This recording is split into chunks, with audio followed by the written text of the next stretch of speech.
What's up guys, this is Vishal from Buddy Formula, back again with a Season 2 Top 10 Buddyfight cards. Season 1 went really well and some of you guys actually requested for Season 2, so here we are. And once again, just like Season 1, these are all personal opinions, so do not take them to heart and just leave down in the comments what do you think that I missed so that I can learn and improve. And as always, remember to like and subscribe for more. And sorry for the lack of videos because I was quite devastated with the closure of Buddyfight. I still can't get over the fact that it actually closed, and of course we have to accept the fact, but I want to keep Buddyfight alive, so I'm gonna do videos such as top 10, maybe I'll do some trivia videos, and of course I'm gonna be doing gate ruler content. So yeah, and make sure to check out the video I did called Buddyfight Forever, sorry.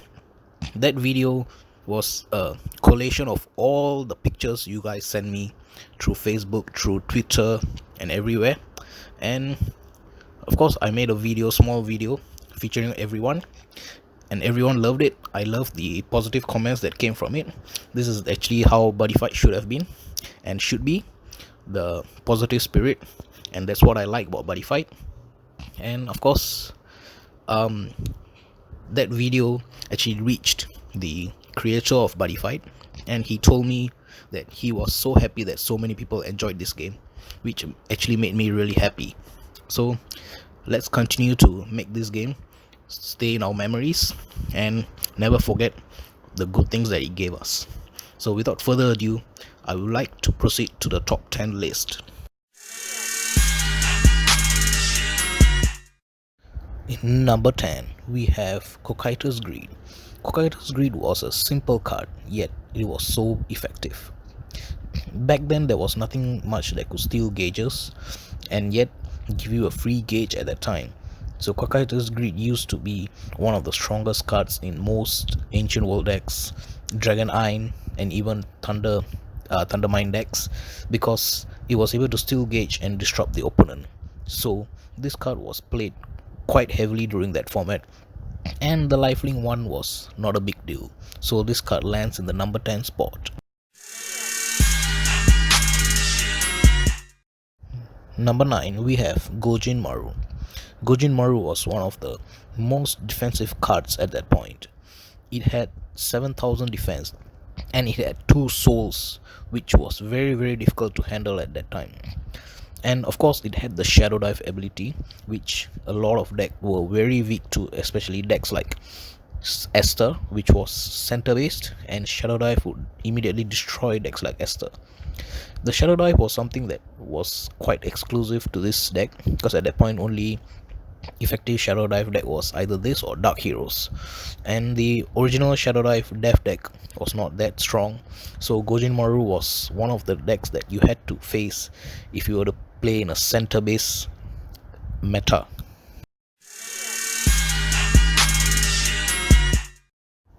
In the number 8 spot, we have Gatling Hardcore. Gatling Hardcore was one of the strongest impacts to come out of the 100 seasons. It dealt 1 damage plus additional 1 for each 72 pillars on your field, and during that time you could set multiple 72 pillar spells and have a board full of monsters.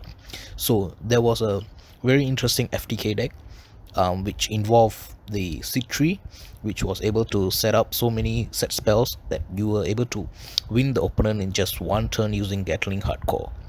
This card was one of the first few cards that could easily do FTKs.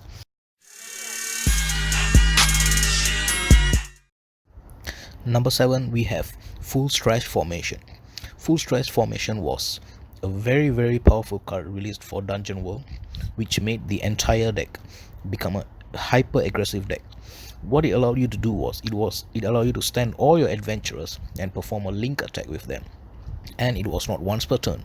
Combo with cards like El Quixote that gave you a gauge when you attack, you were able to keep restanding your monsters again and again without worrying about anything, and since it was the final phase, your opponent can't do much, and the damage keep increasing each time you would perform a link attack. So this card was so devastating that it put Dungeon World in the top tier deck once again. Number 6, we have Fourth Dimension Mobius. Fourth Dimension Mobius was an infamous card because it allowed you to get infinite turns. In comboing with a few other cards, you could get infinite turns and your opponent would not have a chance to play the game at all. This card is here simply because it allowed you to get infinite turns. It by itself is not a powerful card, but the time regression ability, you can pay 1 gauge and put 3 souls from this card to the drop zone. If you do, you get an extra turn. So there was a way to infinitely loop this card if you were able to set it up, and hence this card was so worried for so many people that whenever they face against this deck, they would have to pray that the opponent did not have the combo or they don't get to play the game.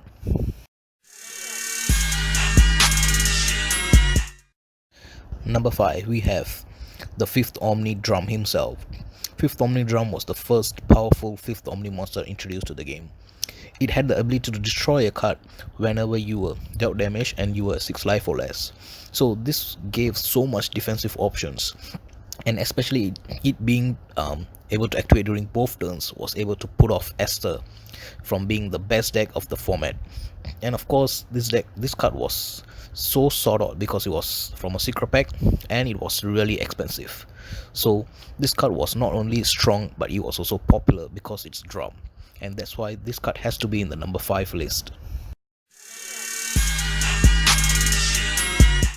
For the number 4 spot, I was thinking between Oberon and Great Fate Frozen Star, but Oberon was the better option because it had actually won some tournaments.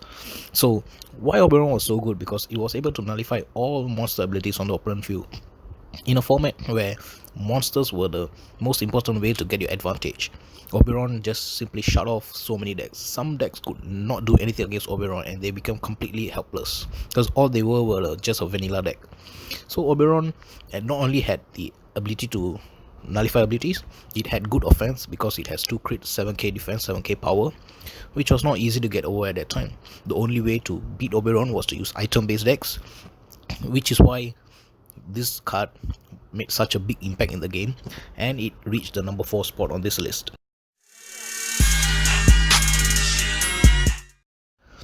The number 3 spot, we have Esther. Esther was personally the card I hate the most, but of course it has to be in the list because it was so powerful. Esther prevented all damage effects. So Gargantua Punisher was useless, anything Thundermine was useless, and on top of that, it couldn't be destroyed by card effects during your turn, which is why Drum made it in the list because it was a good counter against Esther. There was a time where Esther just was rampant in the format and it dominated almost all tournaments in Southeast Asia. So, and not only that, it was a very expensive card because it was from a secret pack just like Drum. So that's why Esther was such a famous card that even now some of the Jackknife decks still use Esther because of its ability to shut off all effect damage. So Esther made it to the top 3 list definitely because it's a really strong card.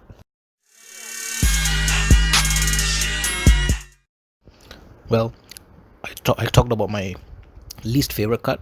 Now I'm going to talk about my favorite card, and that is the king himself, Kaiserion. Kaiserion was the first ever tier 0 deck made in Buddyfight, to a point where they had to make another card called Barbed Wire just to counter Kaiserion. Proves that it was really a problem in the meta. There was literally no deck that could counter Kaiserion at that point. The only way you could fight was using Asgards, using Nemesis Thunder, and you have to pray that you draw it on the first turn. If not, there's nothing you can do against Kaiserion. Kaiserion was so strong that even up to now, I still have my Kaiserion deck, and I have it in max rarity. But of course, Kaiserion was the most iconic Hero World deck ever to exist in Hero World itself, and even in Buddyfight.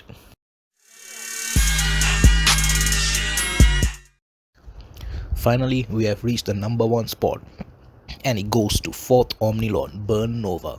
Burn Nova was such an iconic card that they even made a rebirth version of it. What Burn Nova did was it gave you an extra life. Basically, you will lose, and then you get to call Burn Nova. You remain with 1 life, and for that turn, you do not take any more damage. So what it did was it gave you the ability to surprise the opponent. So your opponent had to play around Burn Nova. And decks like Kaiserion were able to abuse Burn Noir because you get to use Soul Guard on Kaiserion, and Kaiserion remains on the field, and you have 1 life. You could activate Sabot skill, get double attack, and finish the opponent off. And not only that, Burn Noir had triple attack. So Burn Noir was one of the first ever Omni Lords to actually make a change in the game. People had to play differently just to fight against Burn Noir, and that is why Burn Noir is the #1 card from the 100 series. So I hope you enjoyed this season 2 top 10 list. If you like a season 3, please let me know. And of course, once again, I would like to remind that these are all personal opinions, and your list may very well be different from mine. And just leave down in the comments what do you think I missed, so that I can learn and give a better list from the next season onwards. And as always, like and subscribe, and I'll see you